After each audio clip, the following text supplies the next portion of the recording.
Welcome to the Dark Horse Chess Channel. Today's game is between Abhimanyu Mishra and Jergus Penchac. Alright, the game started. E4, E5, knight to F3, knight to C6, bishop to C4. This is the Italian game. Knight to F6, this is the two knights defense. D3, bishop to C5. This is the Giuoco piano. In this position, black is firmly in control of the D4 square with three defenders. Here, white played C3 in order to defend the D4 square and to prep for a D3 to D4 push later on. Black played D6, castled, H6, rook to E1, and black castled. In this position, white's dark squared bishop does not have many good squares. It can't go to D2 since a knight is going to go there. It could go to E3, but black would just exchange it and leave white with a doubled pawn. So white is probably going to play B4 and win a tempo on the bishop at C5, and then move the bishop to either B2 or A3. For black, black has the potential pin here by playing bishop to G4. But this is not a major threat since the knight is going to go to D2 anyway, and white would just have to move his queen up, and the pin is over.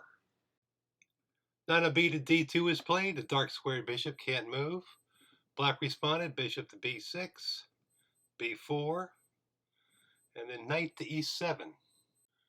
By moving the knight to E7, black is preparing for a center breakout. Black wants to go C6 and then D5. White, on the other hand, wants to go D4. White played bishop B3, C6, A4, knight to G6, D4, D5. Here both sides are trying to control these critical center squares. At first glance, it appears that white has two attackers versus one defender on his E5 pawn. If white goes knight takes E5, black responds knight takes E5, D takes E5. The knight goes to G4. Now black has two attackers on the F2 pawn. White is forced to move his rook to F1, or in this case, rook to E2, and then black responds with queen to H4 with a mate threat at H2. Black also has three attackers on the F2 pawn. So white is forced to move his knight to F3 and stop the checkmate. This allows black to go knight takes F2, rook takes F2, queen takes F2 check, king to H1, and here black has a 3/4 point advantage. Let's go back to white's 13th move. In the game, white played A5, black played bishop to C7, E takes D5, E takes D4, knight takes D4, and black played knight takes D5. In this position, the black knight is attacking the undefended pawn at C3. It can be easily defended by going knight to E4. But here, black's bishops have great range. The queen has great range. And these two knights could hop over for a mating attack against the white king. White, on the other hand, this bishop can't move much, and this bishop can't move much. This knight needs to hop into the play, and then maybe the rooks can come into play later. The NG gives knight on 2 to F3 as the best move, leaving the C3 pawn undefended. If black takes the C3 pawn, white responds by going queen to C2, the knight moves back to D5, and then white plays A6. A6 removes the defender of the C6 pawn. If black takes A6, then a white knight can hop into black's position through the C6 square. Let's go back to white's 16th move. In the game, white played knight to E4, protecting the C3 pawn. Black played rook to E8, H3, bishop to E5, rook to a2. White may double the rooks later on. Black played bishop takes d4, queen takes d4, and here black played this wild move, f5. This move attacks the knight, but also pins his knight. But in this position, the knight on e4 is also pinned because of rook takes rook. If white plays f3, black can play f takes e4, f takes e4, bishop to e6, the knight is no longer pinned. Pawn takes knight, bishop takes pawn, rook takes rook check, queen takes rook, bishop d5 check, pawn takes bishop, queen takes pawn check, king to h7, and here white is up a pawn. Let's go back to white's 20th move. In the game, white played bishop takes h6. If black takes the bishop, white will play knight to f6 check. This knight is still pinned. White has a fork over here with the rook coming down.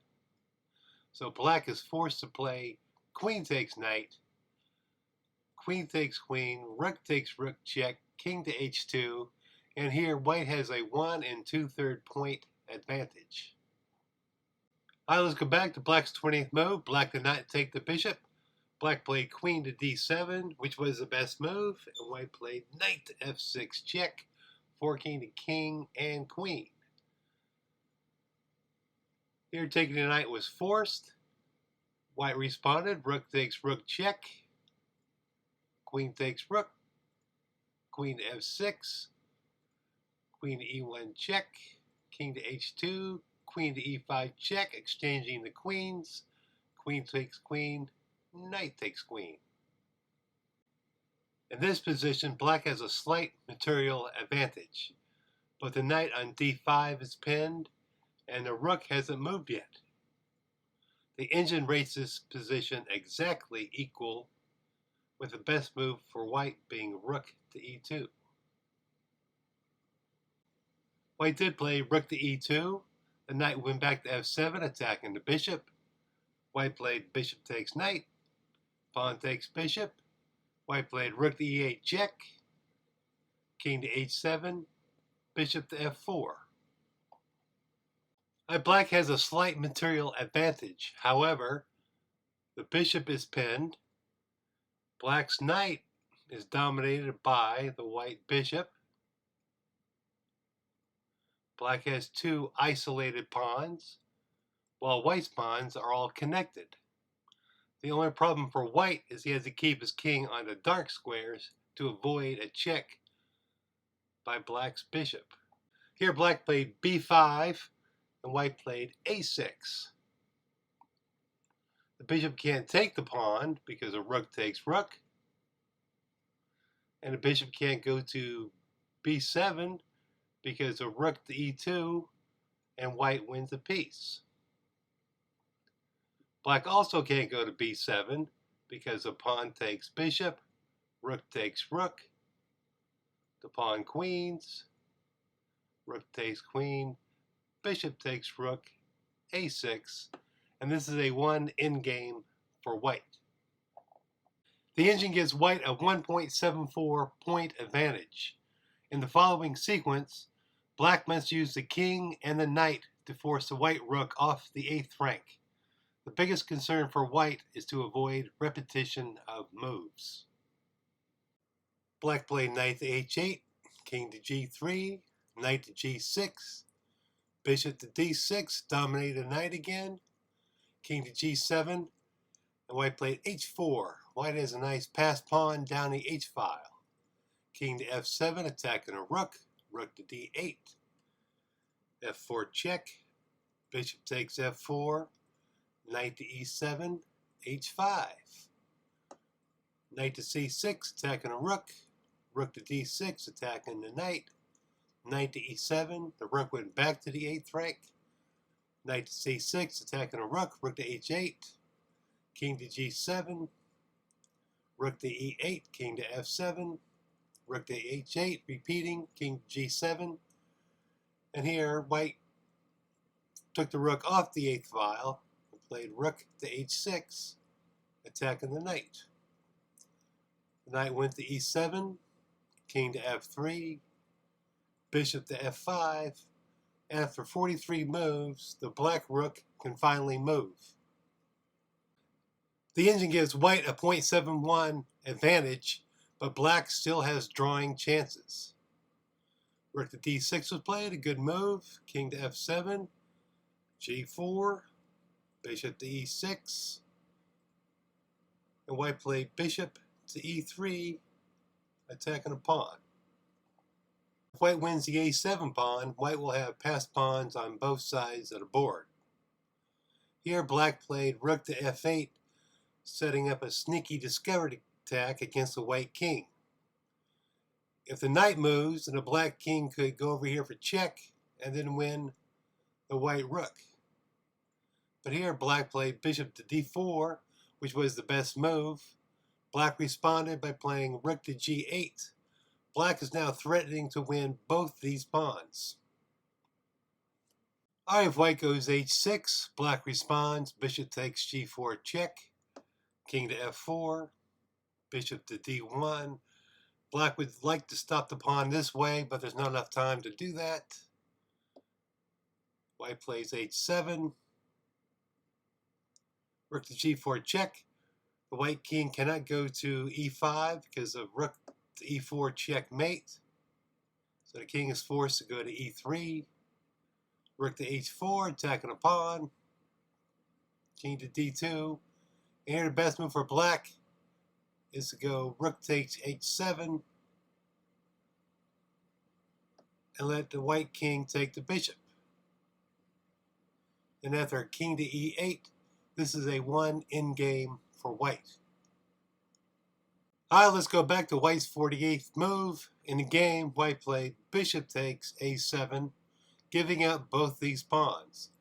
Black responded, bishop takes g4 check, king to f4, bishop takes h5, and white played f3. Alright, black has survived white's attack. The engine gives white only a 1/3 of a pawn advantage. But here black played this crazy move, rook to g3. If white plays king takes rook, black goes knight to f5 check, and then wins this rook. Black is looking to win this f3 pawn, but this is the wrong strategy since the pawn at a6 cannot be stopped. White played bishop to d4, rook to f3 check. The king can't go to e5 because we rook to f5 checkmate. White played king to g5, rook to f5 check, king to h4, bishop to d1, and white played a7. Alright, here the white pawn is one move away from queening. However, black still has drawing chances. Rook to h5 was played, king to g3, knight f5 check was played, king to g2, rook to g5 check was played. The king is all the way back on f1. Black played knight takes rook, white queened, and the best strategy for black is to go bishop to b3, put the bishop on c4, and protect everything. The black knight could go to e4, and then everything will be protected. But in the game, black played knight to e4, and this allows the pawn on b5 to be taken. White played queen to b2 check, king to g6, queen takes b5, bishop to b3 protecting a pawn, queen to e8 check, king to f5, queen to f7 check, king to g4, king to g2, rook to f5 attacking the queen, queen to e5 pinning the rook, bishop to d1, b5, knight to g5, queen takes f5, king takes f5, b6, the pawn can't be stopped, bishop to f3 check, king to g1, knight to e6, b7, knight takes d4, c takes d4, and here Black resigned. Please subscribe and hit the like button. Thanks for watching.